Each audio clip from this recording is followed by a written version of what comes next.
বিশ্বনবী সাল্লাল্লাহু আলাইহি ওয়াসাল্লাম বলেন, মহিলারা 4টি কাজ করে জান্নাত লাভ করতে পারবে।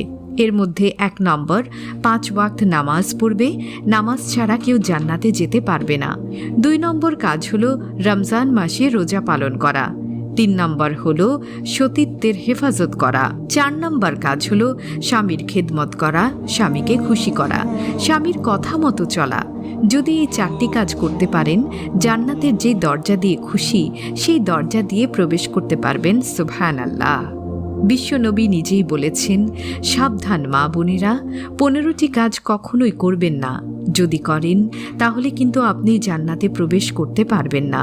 তার মধ্যে 1 নম্বর হলো নামাজ ছেড়ে দেয়া, বিশেষ করে ফজরের নামাজ।